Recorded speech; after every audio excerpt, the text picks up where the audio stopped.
Vamos a hablar esta noche de John Milton, el poeta inglés. Es el tipo que escribió El Paraíso Perdido. Alguna otra vez hemos hablado del Paraíso Perdido, casi sin hablar de Milton, y esta vez también hablamos alguna vez de Milton sin hablar del Paraíso Perdido, y alguna vez habremos hablado de los dos, yo qué sé. Milton nació en Inglaterra en el año 1608. Descendía de una familia de eruditos y rebeldes. El que no era erudito era rebelde. Y no faltaba el que era ambas cosas.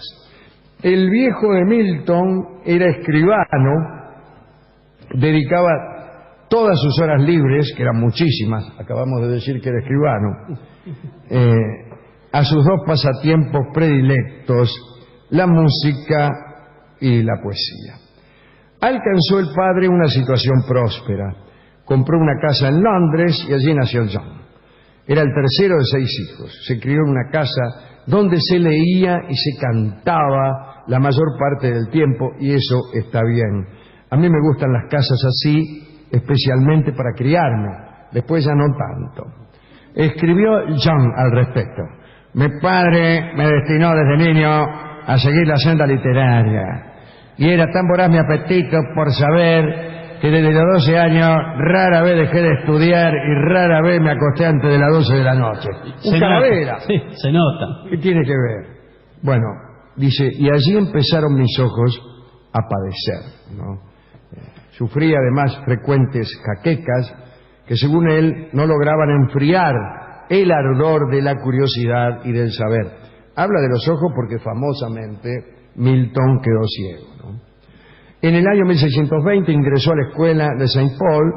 Los maestros lo consideraban un alumno de excelente erudición y de opiniones algo raras, como suele ocurrir con los alumnos de excelente erudición. Milton decía que aquel colegio era un festín de cerrojos y una colección de empeños para matar el espíritu.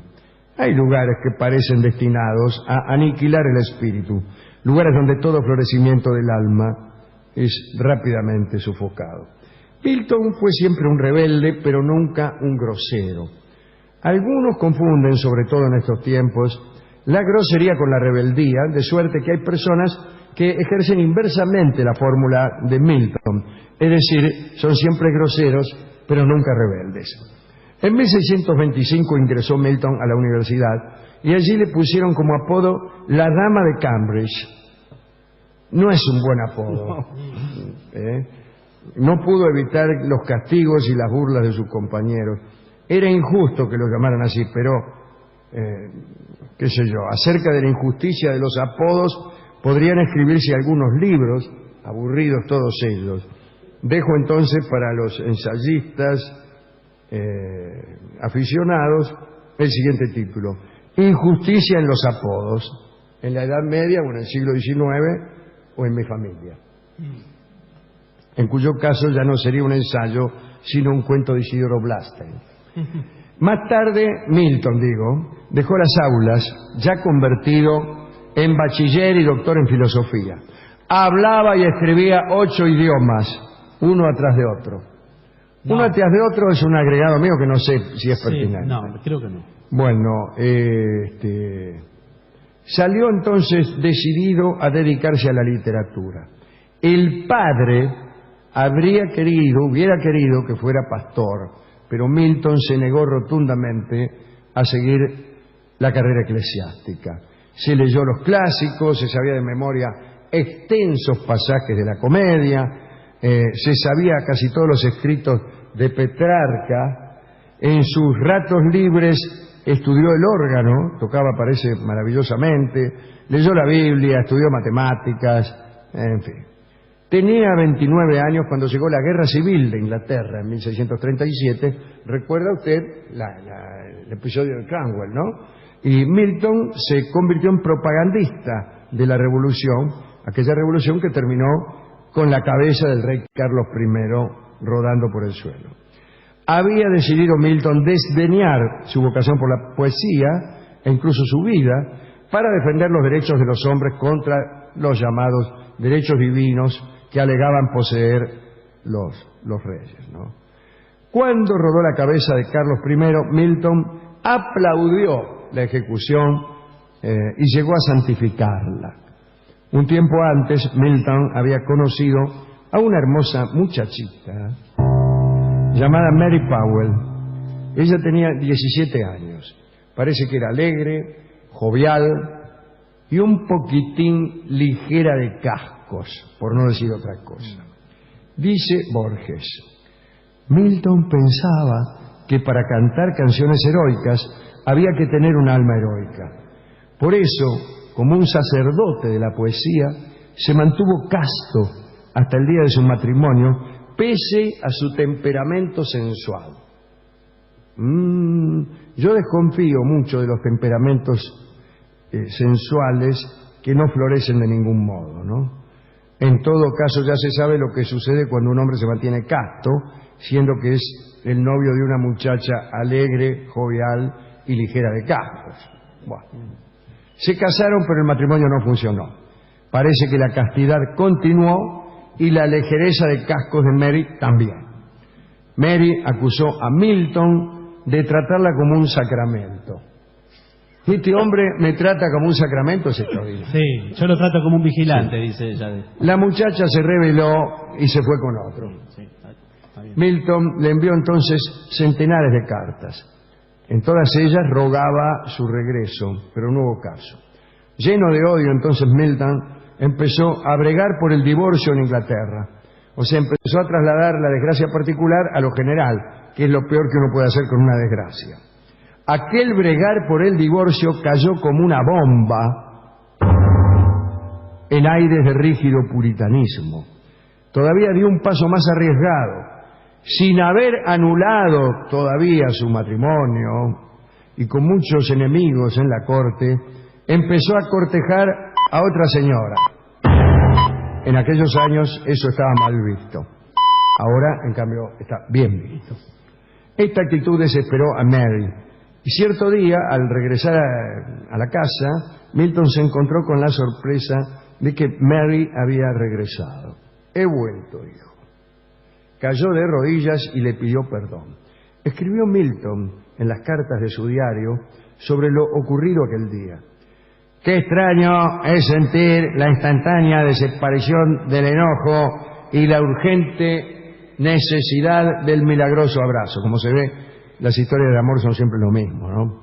Son un poquitín vulgares. Después es uno el que con atributos de poeta o de santo las rescata de la vulgaridad. Claro. No uno, es Milton, ¿no? El caso es que volvieron a reunirse. Pero otra vez las cosas salieron mal, ¿no? Mary llevó a toda su familia a vivir con él, padre, madre, hermano, hermana, todo en la casa de Milton, abandonada, ¿no? Para peor parece que tenía Milton alumnos, daba clase y eran muy indisciplinados, y en realidad iban a las clases de filosofía que daba Milton solo para mirar con lujurioso deseo a las hermanas de Mary, que tenían los cascos tan ligeros como ella y marcaban 1.34 la milla. Milton estaba desalentado, ¿no? Y no tenía fuerzas para llevar a cabo un deseo que tenía desde hacía tiempo: dejar un libro que las generaciones venideras no se resignaran a olvidar. Ya durante la adolescencia pensaba en escribir una gran epopeya. Sin embargo, tuvo que ocuparse de otra cosa. Cranwell lo nombró secretario latino. El secretario latino era una especie de canciller, pero en realidad era un tipo que sabía muchos idiomas, traducía documentos, etcétera, ¿no? Aquella tarea titánica, tenía que leer muchísimos documentos todo el día, terminó dejándolo ciego enteramente. Nunca escuchó las recomendaciones del médico, que le dijo: lárguese el laburo, Juan. Y John le dijo: si mi afección es incurable, me dedicaré a soportarla. Tiempo más tarde murió Cranwell, volvieron los Estuardo al poder, vino la Restauración, subió al trono Carlos II, los cortesanos le presentaron al rey una lista negra de antiguos regicidas, y ahí estaba Milton, muerto de risa. Milton John. Y el rey Dijo que su mano era incapaz de firmar una sentencia de muerte, pero lo llevaron en cana. Al principio pudo eludir la captura, ayudado por amigos que lo escondían. Mientras no lo encontraban, quemaron sus libros, se confiscó su casa, le hacían funerales festivos en su agravio, todo para chuparle las medias al rey, ¿no? Al final lo encontraron, lo mandaron preso. Mientras estaba en la cárcel murió Mary. Tenían 2 hijas, Mary y Anne. Y al salir se casó con Catherine, que murió, y después se casó con su tercera esposa, Elizabeth. Bueno, ahí se puso insoportable. Ya estaba ciego. Nadie lo aguantaba. Los hacía sufrir a todos. Por ahí se sentía inspirado en medio de la noche, a las 4 de la mañana, como el doctor Caragenciano, y los despertaba a todos para dictarles. Y todos se iban a dormir temiendo que a Milton se le despertara la inspiración a las 3 o las 4 de la mañana. Los amigos que lo visitaban lo consideraban como un semidios herido. Vestía solo de negro, se sentaba todo el día en un sillón, y durante esos días escribió El paraíso perdido. Fue, según el propio Milton, un esfuerzo épico para justificar la conducta divina con los hombres. Bueno, Milton decía que era mucho mejor perder y luego recobrar nuestro cielo. Decía que eso era mejor que no experimentar nunca el dolor de la pérdida ni la alegría del recobro. Si el hombre no sufre, pensaba Milton, no conocerá nunca la ternura. No está mal esto, ¿no? La obra, El paraíso perdido, fue recibida fríamente por el público. Borges dijo de ese libro: es uno de esos libros que el lector admira y abandona. Es uno de los más grandes libros que se ha escrito en lengua inglesa y uno de los más aburridos que se ha escrito en cualquier idioma. Samuel Johnson, uno de los críticos más famosos de Inglaterra, escribió esto: nadie deseó nunca que fuera más extenso. Nadie, ¿no? Bueno, su lectura es menos un placer que un deber. Tardó 10 años en escribirlo. Los editores le pagaron por la publicación 5 libras. Milton envejeció, sus hijas lo abandonaron, el famoso incendio de Londres destruyó su casa, los partidarios del rey lo jorobaban todo el tiempo. Su último momento de dicha fue la publicación de Sansón el luchador. Murió en 1674, muy pocos notaron su muerte. En un diario decía: ha muerto John Milton, hombre viejo y ciego, que escribía documentos en latín. Increíble. ¿A quién dedicar este recuerdo? Bueno, al pobre Milton, ¿no? Persona austera.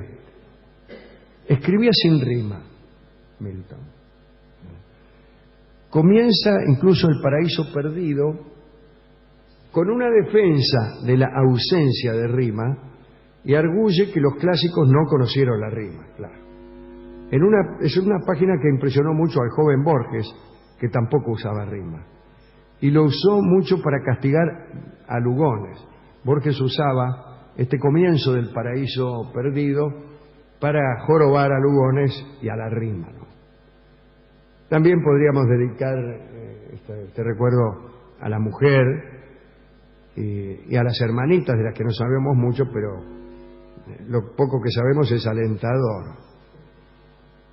Y también a los que han seguido el precepto de Milton, quiero decir, a quienes han perdido el paraíso y después han querido recobrarlo, y a los que alcanzan esa felicidad elevada al cuadrado, que es la de haber perdido y recobrado. También se puede pensar que nunca se recobra lo perdido, que lo que se recobra es otra cosa, pero ese es otro pensamiento. Mejor es pensar, al menos mientras uno no ha recobrado nada, que lo perdido es lo que se perdió. Y ya se encargará uno de descubrir por sus propios medios que lo encontrado es otra cosa. Y a lo mejor, porque es otra cosa lo encontrado, ¿por qué? Y porque el buscador tampoco es lo que era, ¿no? Ni el que busca ni el encontrado son los mismos. Pero bueno, no importa eso. Hemos sido a la discoteca y el discotecario imaginó que en el paraíso perdido tal vez había... es un relato burocrático el paraíso perdido, es la caída de ciertos ángeles. La caída de Satán y de los ángeles que cayeron con él y de los otros ángeles que permanecieron al lado de Niorse. Bien. Con todo el escalafón de con todo el ángeles escalafón, con todas además las reuniones que había, las gestorías, las influencias, todo eso. Y el autor de este tango, que es una especie de Milton también, es un tango de Razzano, me parece a mí, y nos habla de un café donde se reunían los ángeles en aquellos tiempos del paraíso perdido. Café de los Angelitos se llama, y lo va a cantar Libertad Lamarque.